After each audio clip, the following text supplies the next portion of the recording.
Well, hello friends, and welcome to the Piano Pedagogues Key International video number 4.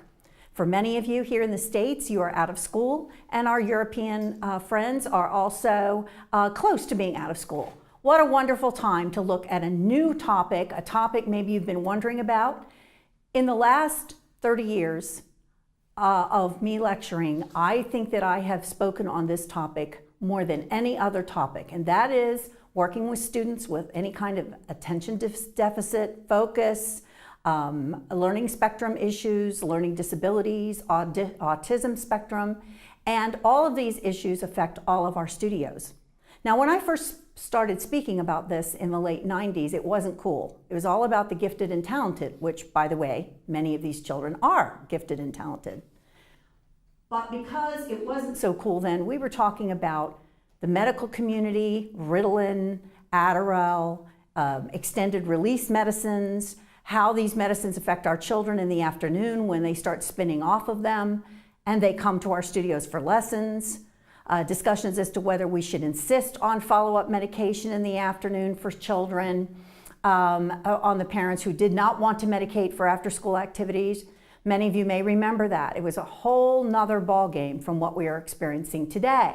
So my lecture today is an update of all those lectures I have given over the last 25 years. Things have changed dramatically in our society concerning labeling students and having them tested within the school system.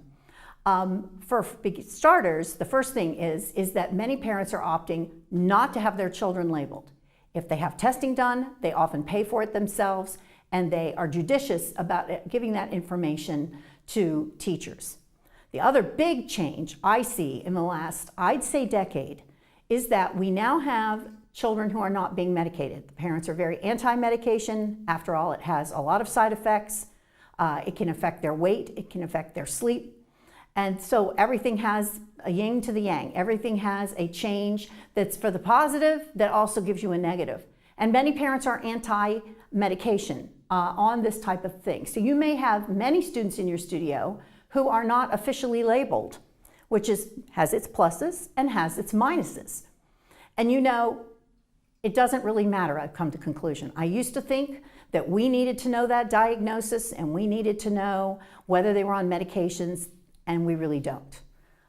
I've come to the conclusion that we need to realize that what we're doing in the lesson, we do at the time, at the moment, for the student and meet their needs at the time, regardless of whether you have a diagnosis or not.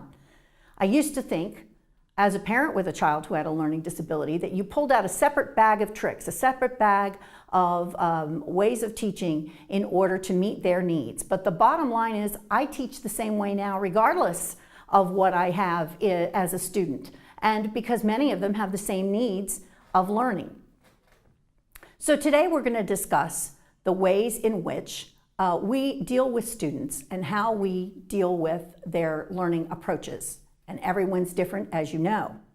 So in the next segment, we're going to talk about dealing with parents and the relationship with them in learning about how our children are learning and what you can get to know from the parent. So we'll be right back with the next segment, talking about working with parents.